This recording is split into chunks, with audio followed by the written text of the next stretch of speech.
Good morning all of you. आज हम जो डिस्कस करेंगे वो है आपका हेलीकॉप्टर मनी। ठीक है, वर्तमान में ये शब्द बहुत चर्चा में है, तो इसको समझने का हम प्रयास करेंगे कि हेलीकॉप्टर मनी होता क्या है। ठीक है, हेलीकॉप्टर मनी का जो कॉन्सेप्ट दिया था वो दिया था आपका मिल्टन फ्रीडमैन ने 1969 में। ठीक है, इसके अनुसार केंद्रीय बैंक नोट छापे और सरकार उसे खर्च कर दे। ठीक है, यानी कि भारत का जो केंद्रीय बैंक है आरबीआई, बहुत सारे नोटों को छापे और उसे सरकार को दे दे और सरकार अपने हिसाब से उनको लोगों के खातों में भेजे और लोग उनको खर्च करें।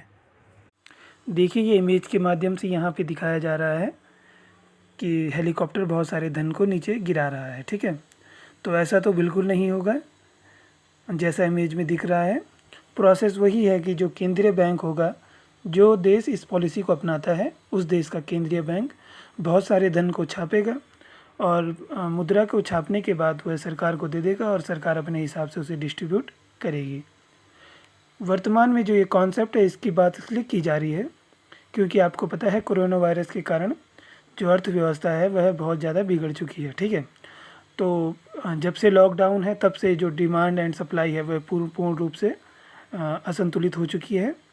तो सरकार ये चाहेगी कि जो लोगों के खाते में पैसे दिए जाएं और फिर से क्या है, वह डिमांड वैसे ही बनी रहे जैसे कि पहले बनी हुई थी। ठीक है, और जो मंदी हमारा देश में जो शुरू होगी इस लॉकडाउन के बाद, उससे बचा जा सके। ठीक है, तो बहुत सारे देश और बहुत सारी राज्य सरकारें, हमारे देश की बहुत सारी राज्य सरकारें इस कॉन्सेप्ट को अपनाने की बात कर रही हैं।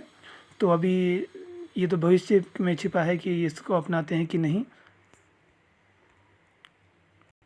हेलीकॉप्टर मनी से इकोनॉमी में नेगेटिव इफ़ेक्ट भी पड़ सकते हैं। ठीक है, जैसे कि हमारे जो इन्फ्लेशन है उसका बढ़ जाना, जो मनी की वैल्यू है उसका कम हो जाना।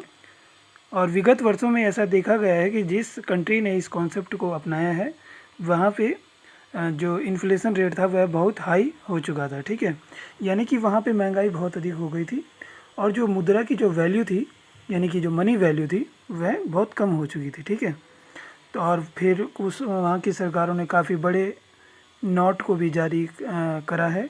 ठीक है, आप जिम्बाब्वे का एग्जांपल ले सकते हैं।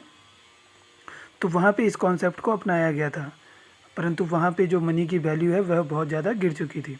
तो अर्थात हम कह सकते हैं कि अगर इंडिया में अगर इस प्रोसेस को अपनाया जाता है तो इसके लिए हमें सटीक प्लानिंग की आवश्यकता पड़ेगी। ठीक है।